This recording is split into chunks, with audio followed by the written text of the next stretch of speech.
So Telangana ప్రభుత్వం ఇవాళ cabinet భేటీ జరగబోతూ ఉంది. క్యాబినెట్ భేటీలో లోకల్ బాడీ ఎన్నికలపైన ప్రధానంగా చర్చ ఉండబోతుంది కాదు, ఉంటుంది. అదే కూడా అది ఎవరన్నా అవునన్నా కాదన్నా ఉండేది అదే ఉంటుంది. సో దానికి నేను హైకోర్టు ముందు చెప్పిన అంశం కానీ లేకపోతే ఇక్కడ కూడా చెప్పినటువంటి అంశాలు చాలా ఉన్నాయి. ఆ బిట్టు తీసి తయారు పెట్టుకోండి. ఏమనంటే మేము రిజర్వేషన్ల కోసం శక్తి వంచన లేకుండా కృషి చేసినాం, సుప్రీంకోర్టు దాకా పోయినాం, హైకోర్టులో పేగులు దిగేటట్టు కొట్లాడినాం, అయినా కూడా బీసీ రిజర్వేషన్లు సాధించలేకపోయినాం. సాధించలేదని అధైర్యపడకుండా బీసీలను ముందుకు తీసుకురావడం కోసం పార్టీ పరంగా 42% టికెట్లు ఇస్తామనే దుకాణం ఇవాళ సాయంత్రం అన్న రేపన్నా తెరుస్తాడు. ఇది తెరిచే దుకాణం ఇదే. నేను గతంలో ఏదైతే చెప్పినో అదే ఇవాళ చేస్తాడు. అది తప్ప ఇంకొక ఆప్షన్ లేదు ఆయన ముంగట. అప్పుడే చెప్పిన 3 నెలల ముంగటనే ఇది ముంగడబడదని. ఇవాళ ఎండ్ రిజల్ట్ కూడా గదే ఉంది. ఇవాళ క్యాబినెట్ భేటీలో ఈ కార్యక్రమం ఇంకా దీనికి ఉపశమనంగా ఏం చెప్తాడు, మనకు 3 పిల్లల నిబంధన ఎత్తేసి అవకాశాలు పెంచినాం, ఇదో కార్యక్రమం చెప్తున్నాను. వీళ్ళు చెప్పుకోవడానికి మిగిలిన గివి. సో క్యాబినెట్ భేటీ ఏం చేయబోతా ఉంది, న్యాయ నిపుణుల కమిటీ వేసారు కదా 42% రిజర్వేషన్ మీద. వాళ్ళు ఏం చెప్పారు, ఒకటి 9th షెడ్యూల్లో పెట్టడం మినహా ఇంకొక ఆప్షన్ లేదు. 9th షెడ్యూల్ ఒకటే శ్రీరామ రక్ష. ఆ 9th షెడ్యూల్లో పెట్టే ప్రక్రియను ఈయన ఎప్పుడు ప్రారంభించలేదు రేవంత్ రెడ్డి. ఆ దిశగా పోరాటమే చేయలేదు. ఎందుకంటే ఇది ఫెయిల్ కావాలని మనసులో ఉంటుంది కదా. ఆ రెడ్డి భావజాలం ఉండి, అగ్రవర్ణ భావజాలం ఉండి బీసీలకు ఎట్టి పరిస్థితిలో రిజర్వేషన్లు దక్కొద్దని రాంగ్ రూట్ ఎంచుకున్నాడు అన్నట్టు. పోరాటం చేసి ఎందుకంటే అది కూలిపోయడానికి చేసినట్టుగానే పోరాటం చేయాల్సింది రైట్ రూట్లో పోవాల్సిందే. ఆ రైట్ రూట్లో పోలే. అఖిల పక్షాన్ని గనక అసెంబ్లీలో బిల్లు పాస్ చేసి అఖిల పక్షాన్ని ప్రధానమంత్రి దగ్గరికి తీసుకుపోయేటువంటి కార్యక్రమం చేసినంటే ఎస్ ఈయన రైట్ డైరెక్షన్ అనుకోవచ్చు. అప్పటి నుంచే ఆయన కుట్రలు ప్రారంభమైనాయి. అప్పటి నుంచే ఆయన కుట్రలు కుతంత్రాలు అన్నీ ప్రారంభమైపోయినాయి. బీసీలకు రిజర్వేషన్ రావద్దనేది రేవంత్ రెడ్డి ఆకాంక్ష, జానారెడ్డి కోరిక మేరకు. ఈ వీళ్ళకి ఎట్లుందంటే ఇప్పుడు బీసీలకు రిజర్వేషన్ రావద్దని ఇప్పుడు పార్టీ పరంగా 42% టికెట్ ఇస్తాం. ఈయన ఇస్తాడు. కాంగ్రెస్ అయినా బీసీ ఆయనకి ఇవ్వగానే బీఆర్ఎస్ అయినా రెడ్డి ఆయనకి ఇస్తాడు. ఆయనే ఇదో దుకాణం. నా పార్టీ పరంగా ఇచ్చే బిచ్చం ఎవరికి అక్కర్లేదు. నీ పార్టీ అంతా నీ కథ అంతా ఇప్పుడు పోటీ చేస్తే గెలిచే పార్టీ కూడా కాదు, మళ్ళీ ఇటెంకలా కనిపించే పార్టీ కూడా కాదు.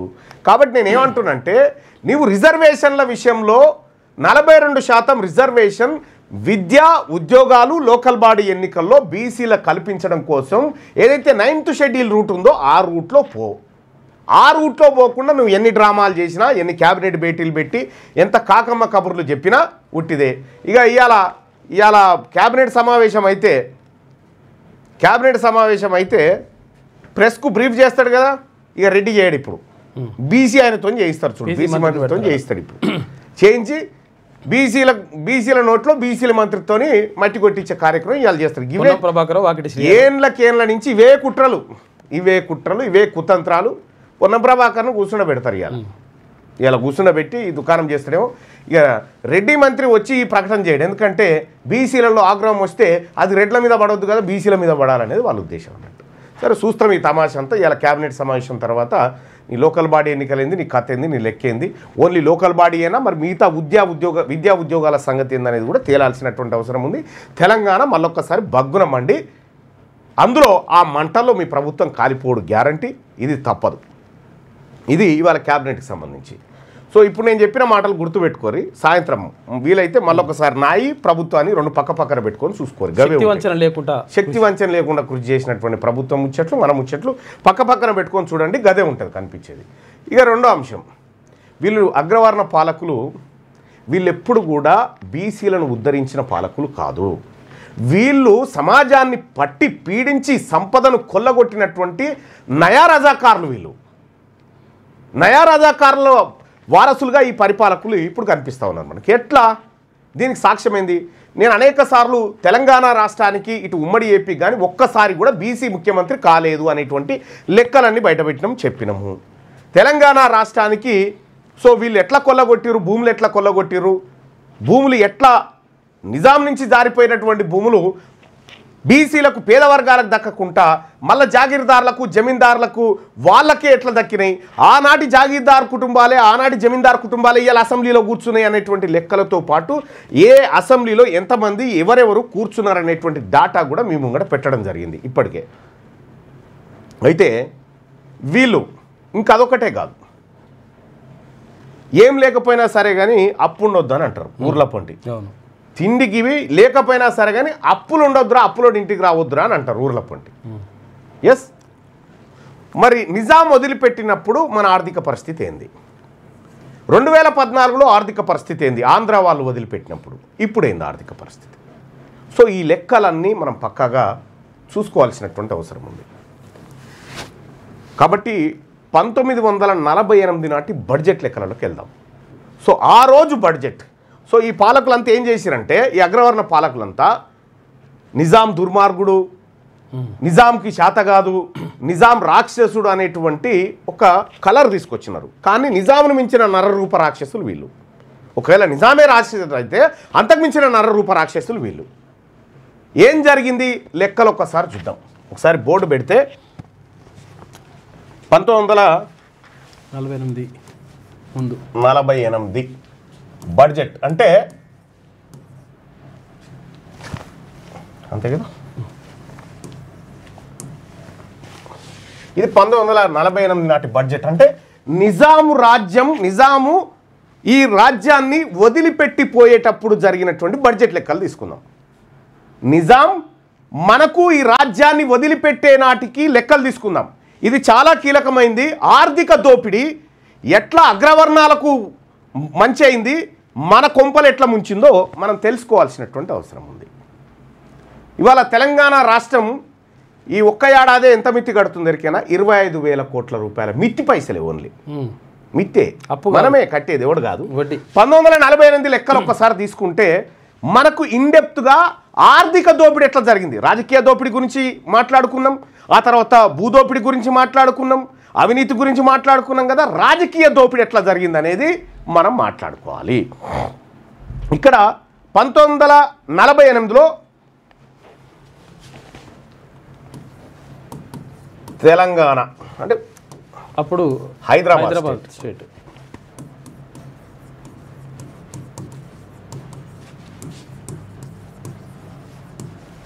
మొత్తం హైదరాబాద్ స్టేట్ బడ్జెట్ ఎంత ఉంది 1948లో 29 కోట్ల, అంటే ఆదాయం కింద చూడండి దీన్ని, 29 కోట్ల 26 కోట్ల 26.9 కోట్లు. అప్పుడు నిజాం సిక్కా ఆ రోజుల్లో 26.9 కోట్ల రూపాయలు అప్పుడు ఆదాయం. ఖర్చు ఎంత తెలంగాణ అప్పటి హైదరాబాద్ స్టేట్కు ఎంత ఖర్చు మొత్తం అనంటే 25.5 కోట్లు ఖర్చు. అంటే అప్పటికి నిజాం రాజ్యం వదిలిపెట్టిన నాటికి సర్ప్లస్ బడ్జెట్తో వదిలిపెట్టిండు. సర్ప్లస్ బడ్జెట్తో అంటే ఎంత సర్ప్లస్ బడ్జెట్తో వదిలిపెట్టిండు, 1.4 కోట్లు, 1.4 కోట్ల సర్ప్లస్తో వదిలిపెట్టిండు. 1.4 కోట్ల సర్ప్లస్తో వదిలిపెట్టిండు. సో దాన్ని మనం ఒక్కసారి చూస్తే ఇప్పటి లెక్కలకు చూస్తే ఇప్పుడు 26 అంటే 26.9 అంటే 2,60,000 కోట్లు అన్నట్టు అట్లా ఆ లెవెల్లో ఉంటుంది లెక్క, ఆ లెవెల్లో ఉంటుంది. ఇక్కడ మనం క్లియర్గా చూడాలి.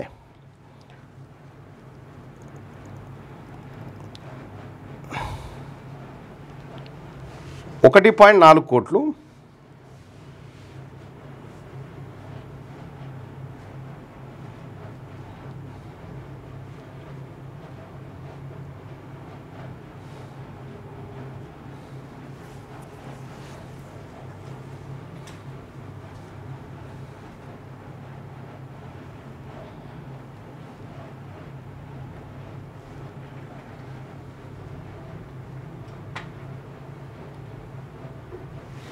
రైట్. ఆ రోజు హైదరాబాద్ సంస్థానంలో ఉన్నటువంటి ప్రజలకు పంచితే ఎంత వస్తుందంటే ఒక తలకు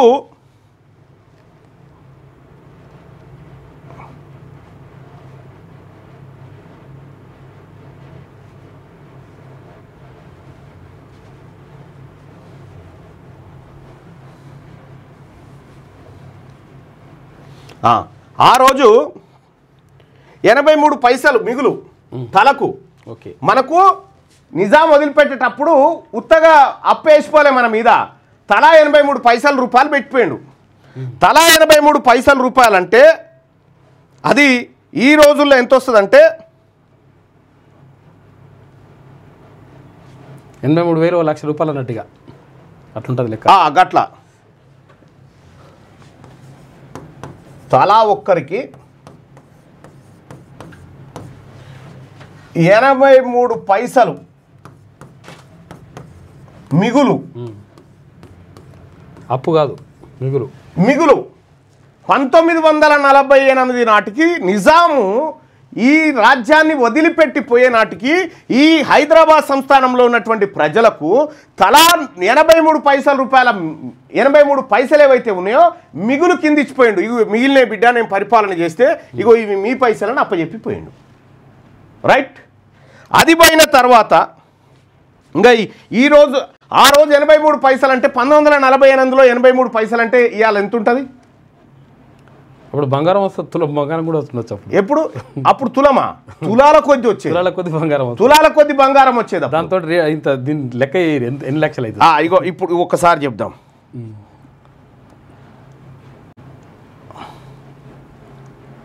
బంగారంలో కొలిస్తేనే బెటర్. బంగారంలో కొలిస్తే బరాబర్ వస్తుంది లెక్క.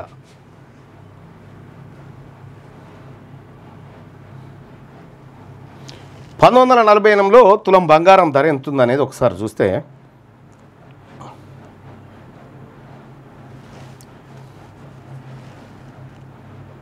అంటే కరెక్ట్ ఆ కాలంలో దొరకలేదు, డాలర్లు అట్లా కనిపిస్తుంది కానీ ఓకే ఓకే అంత రూపాయలలో దొరుకుతుంది. అంటే నిజాం వదిలిపెట్టేటప్పుడేమో మనకి 83 పైసలు తలకు, ఇగో నేను పరిపాలన చేస్తే ఇగో ఖర్చు పెట్టంగా 83 పైసలు తలా ఒక్కరికి మిగిలిన అని చెప్పిపోయిండు. ఇది 1947 నాటికి.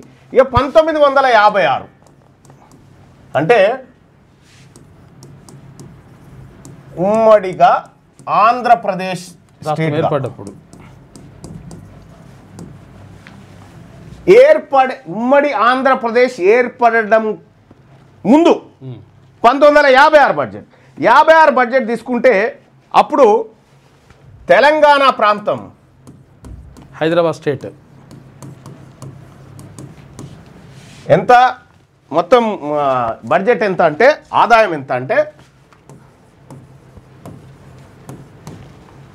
38.44 కోట్లు ఆదాయం ఇది. ఓకే, ఖర్చు ఎంత? ఖర్చు ఎంత? 38.01 కోట్లు ఇది ఖర్చు. మిగులెంత? 43 లక్షలు. 0.43 కోట్లు ఓట్లే అంతే. తెలంగాణ రాష్ట్రం ఏది భాషా సంయుక్త రాష్ట్రాలుగా ఏర్పడే కంటే ముందు తెలంగాణ రాష్ట్రం 1956లో ఉన్నటువంటి ప్రాంతం తెలంగాణ ప్రాంతం ఆదాయం 38,44,00,000 ఉంటే ఖర్చు 38,01,00,000. మిగులెంత? 0.43 కోట్ల రూపాయలు ఆ రోజు మిగులు. ఏది ఆంధ్ర వాళ్ళు ఎంటర్ అయ్యే నాటికి మిగులు మనది. ఆ రోజుల్లో తలకు 22 పైసలు మిగిలినాయి. తలకు 22 పైసలు మిగిలినాయి. మిగులు బడ్జెటే. తలకు 22 పైసలు మిగులు బడ్జెటే. ఇది 1956లో. ఇక ఆంధ్ర వాళ్ళు పరిపాలించి వెళ్ళిపోయే నాటికి ఎప్పుడు? 2014 నాటికి.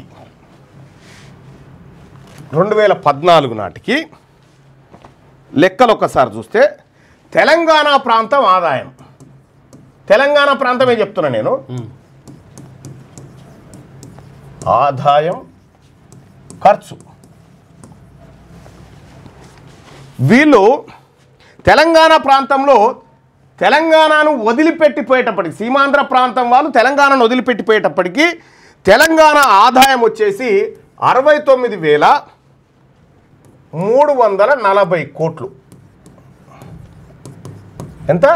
69,340 కోట్ల రూపాయలు ఆదాయం. ఇది ఇక్కడ పుడుతున్న సంపద. రైట్. ఇక ఖర్చు ఎంత ఉంది? ఖర్చు ఎంత ఉందంటే 62,071 కోట్లు ఖర్చు. తెలంగాణ రాష్ట్రాన్ని ఆంధ్ర పాలకులు వదిలిపెట్టిపోయే నాటికి తెలంగాణ ప్రాంత ఆదాయం వచ్చేసి 69,340 కోట్లు అయితే తెలంగాణ ప్రాంతంలో ఖర్చు 62,071 కోట్లు. అంటే సర్ప్లస్ బడ్జెట్ ఎంత? 7,000. మిగులు బడ్జెట్ మిగులు 7,269 కోట్లు. ఓకే, మిగులు ఇంత మిగులు. తెలంగాణ రాష్ట్రం ప్రత్యేక రాష్ట్రంగా 2014లో ఏర్పడే నాటికి ఆంధ్ర పాలకులు కూడా అయ్యా మిగులు బడ్జెట్ తోటి మనకి ఇచ్చిపోయారు. ఎంత? లెక్కల ప్రకారమే. సరే, దాని లెక్కలు 16,000 కోట్ల రూపాయలు అని అంటారు, కానీ సరే వాస్తవిక లెక్కల్లోకి పోయినా కూడా 7,269 కోట్ల రూపాయల మిగులు బడ్జెట్తో పోయింది. మిగులు బడ్జెట్తోనే ఏర్పడ్డది ఇల్లు. మన ఇల్లు మిగులు బడ్జెట్తోనే ఏర్పడ్డది. ఈ ఇల్లు ఏర్పడ్డటువంటి ఇల్లు 2014 నుంచి 2025 ఇవ్వాలి కదా. మరి ఇటు కేసీఆర్ 10 ఏళ్ళు, రేవంత్ రెడ్డి ఒక 2 ఏళ్ళు. ఈ 12 ఏళ్లల్లా ఈ రెడ్లు రావులు ఈ ఇద్దరు కలిసి ఈ మిగులు బడ్జెట్ని ఏం చేసిర్రు ఒక్కసారి ఇటు పోదాం లెక్కల్లోకి. 2025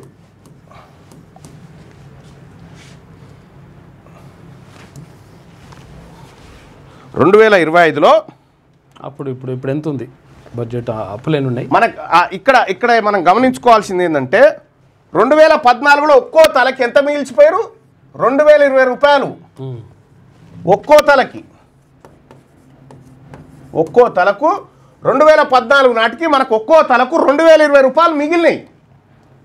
ఇంకా ఎక్స్ట్రా ఉన్నాయి మన దగ్గర, మన జేబులలో ఉన్నాయి, ఎక్కడ ఖర్చు పెట్టకుండా మిగులు పడి. అంటే మనమే ఒకరికి అప్పులు ఇచ్చేటట్టున్నాం, మనమే ఒకరికి అప్పులు ఇచ్చే పరిస్థితిలో ఉన్నాం. మరి ఇవాళ ఏమైంది? 2025 నాటికి 12 ఏళ్ళు అటు కేసీఆర్ 10 ఏళ్ల పాలన,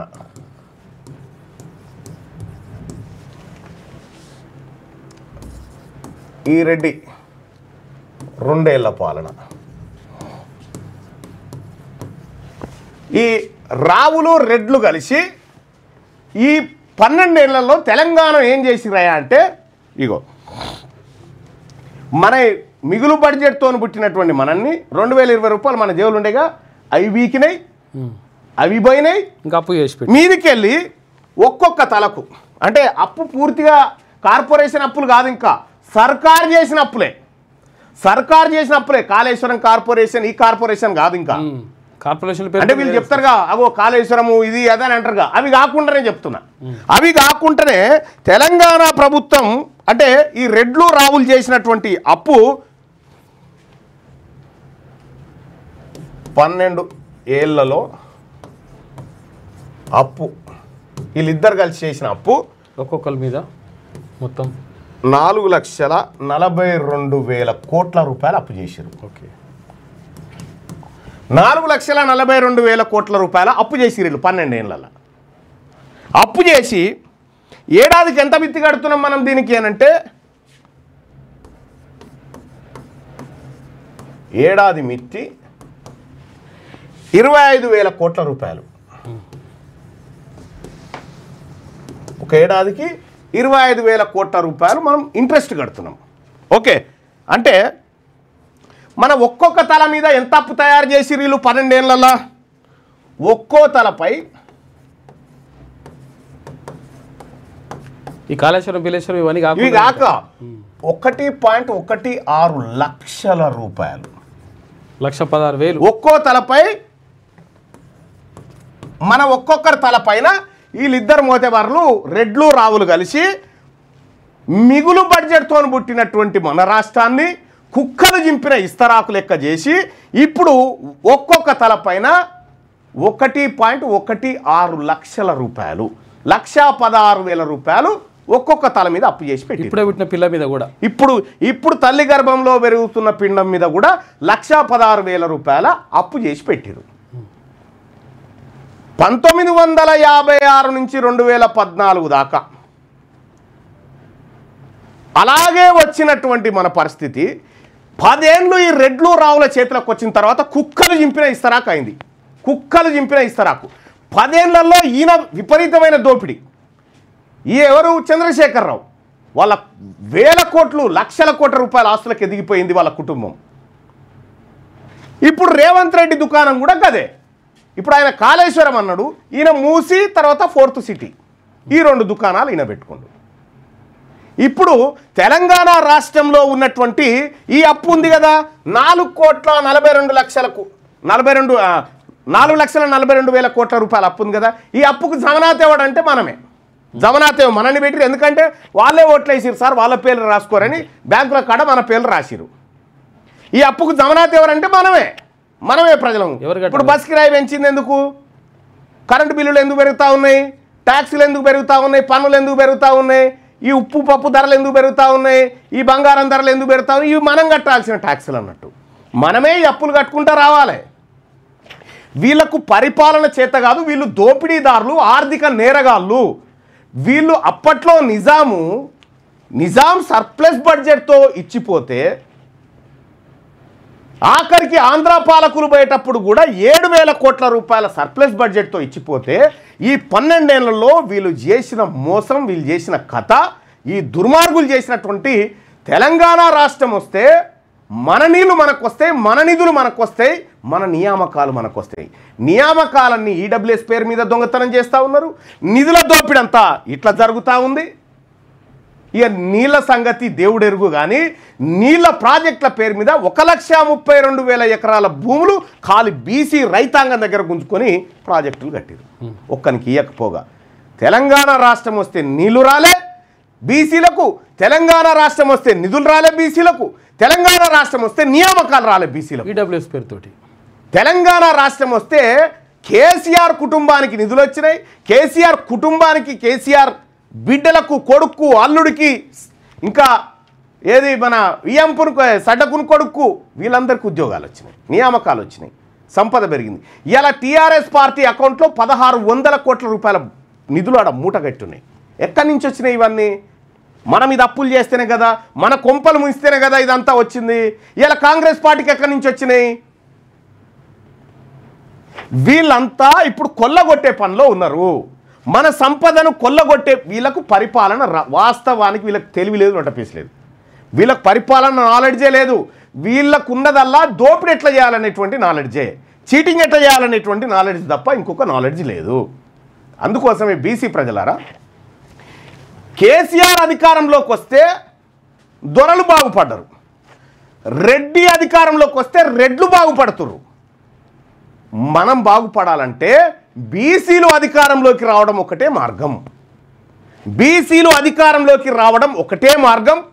అది తెలంగాణ రాజ్యాధికార పార్టీ ద్వారా సాధ్యం.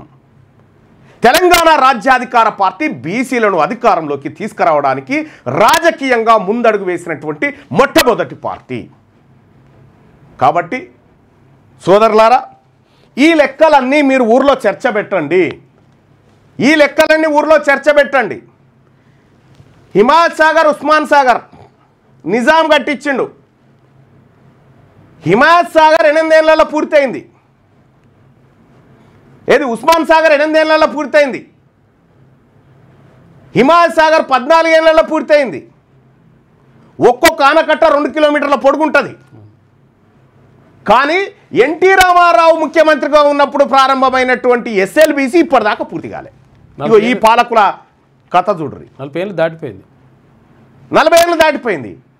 ఇప్పుడు ఈ ఉప్పల్ కాడ ఒక ఫ్లైఓవర్ కడతా ఉన్నారా? ఉప్పల్ నారపల్లిది. ఇది ఏడాదికో పిల్లర్ వేస్తూ ఉంటారు ఇక్కడ.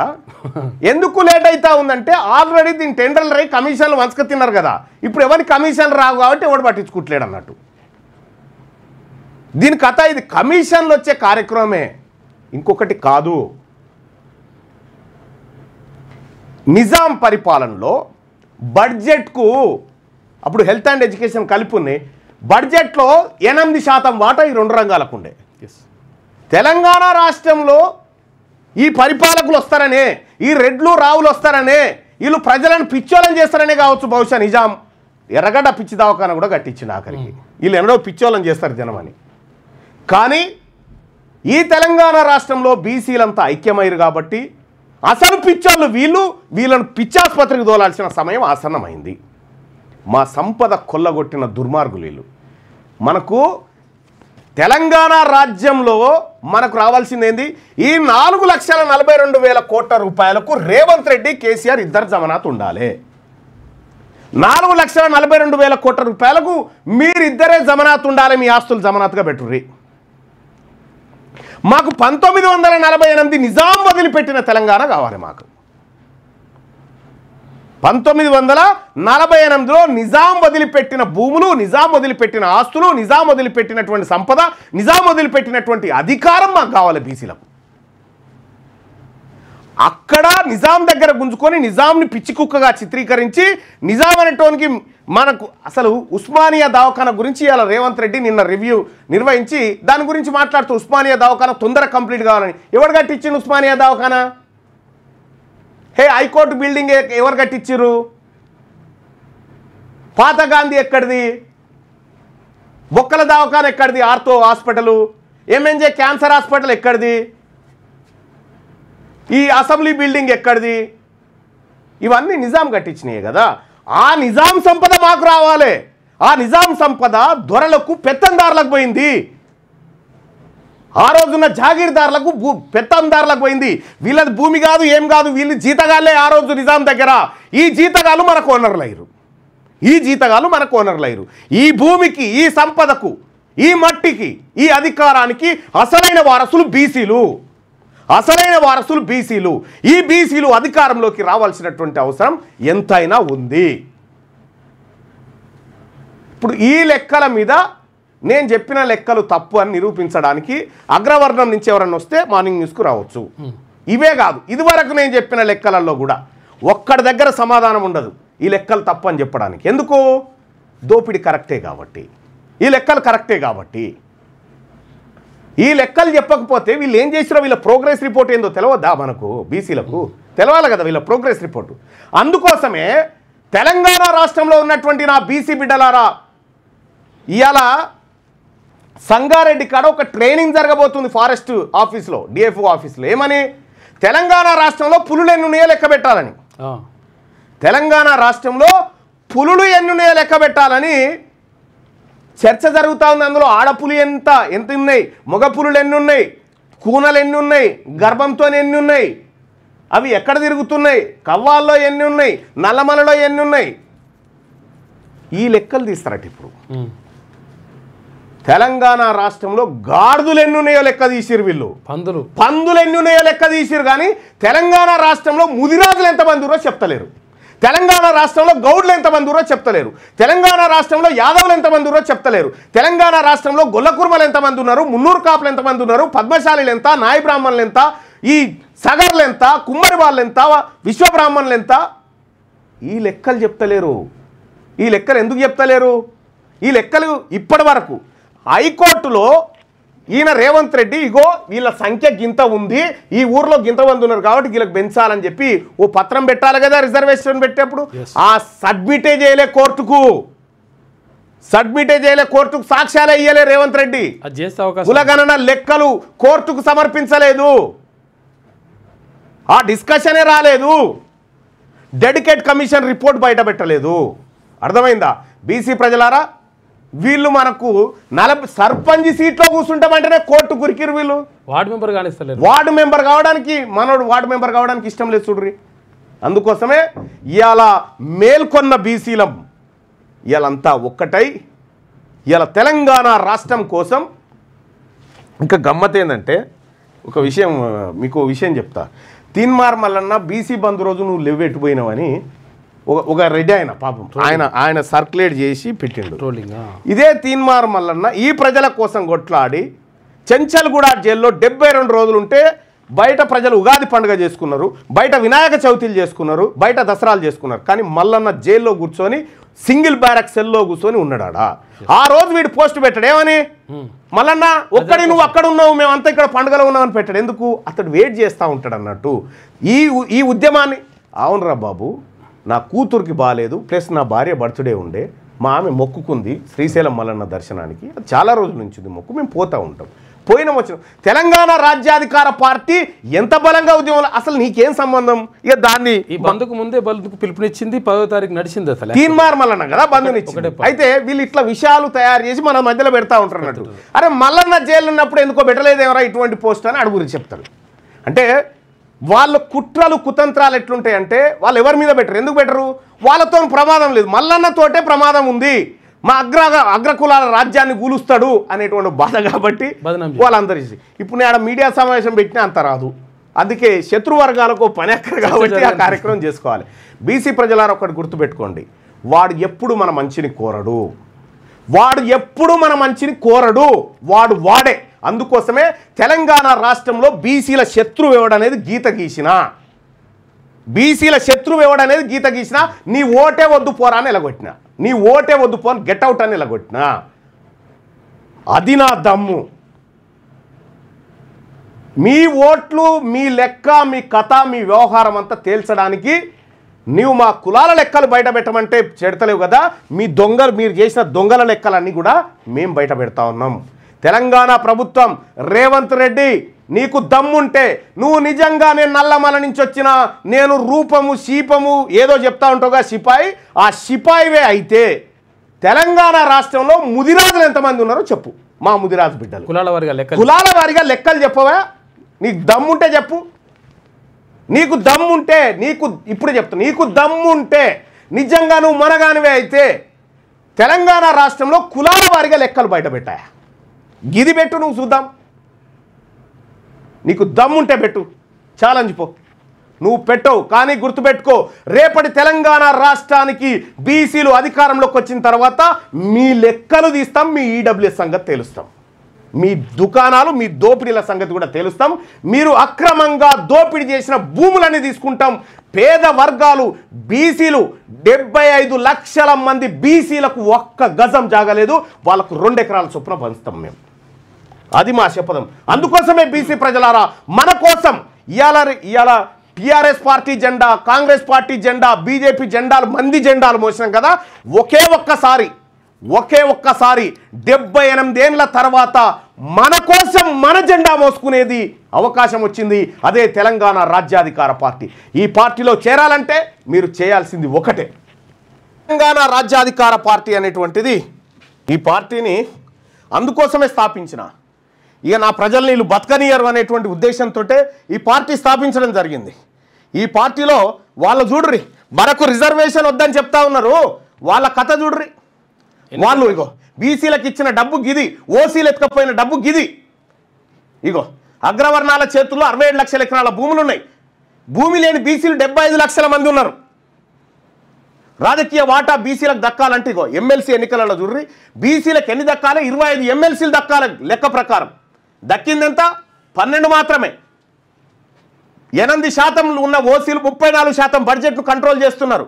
ప్రాజెక్టుల కోసం బీసీల వద్ద గుంజుకున్న భూములు 132,000 ఎకరాలు. ప్రాజెక్టులు కడతామని బీసీల దగ్గర గుంజుకున్న భూములు 132,000 ఎకరాలు గుంజుకున్నారు వీళ్ళు. బీసీలకు తెలంగాణ రాష్ట్రం వచ్చిన తర్వాత ఒక్క ఎకరమన్నా పంచిరంటే పంచలే. ఇవన్నీ ఏంది? అందుకోసమే ప్రజలారా, ఈ పార్టీ, ఈ తెలంగాణ రాజ్యాధికార పార్టీ, ఇది ఫక్తు బీసీల ఆకాంక్షలు నెరవేర్చే పార్టీ. ఇది అన్యాయం జరిగిన వర్గాలకు అండగా నిలబడేటువంటి పార్టీ. ఈ పార్టీలో చేరండి, ఆన్లైన్లో మీరు రిజిస్టర్ చేసుకోండి. ఇక్కడ మీకు తెలంగాణ రాజ్యాధికార పార్టీ చేరాలంటే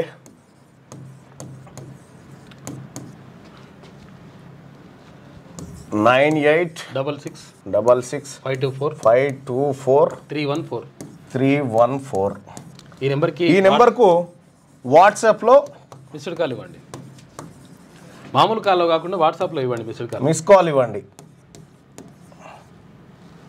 లింక్ వస్తుంది మీకు. ఆ లింక్ వచ్చిన తర్వాత ఆ లింక్ ఓపెన్ చేసి వాట్సాప్లో మిస్ కాల్ ఇవ్వండి ఈ నెంబర్కి. మీరు మీరు మీరు మీరు మిస్ కాల్ ఇవ్వగానే మీకు ఒక లింక్ వస్తుంది. ఆ లింక్ పైన క్లిక్ చేసి మీరు దాంట్లో మన ఇందులో జాయిన్ కావచ్చు. తెలంగాణ రాజ్యాధికార పార్టీలో వెంటనే జాయిన్ కావచ్చు. ఆ లింక్ ద్వారా మీరు ఎంటర్ అయితే తెలంగాణ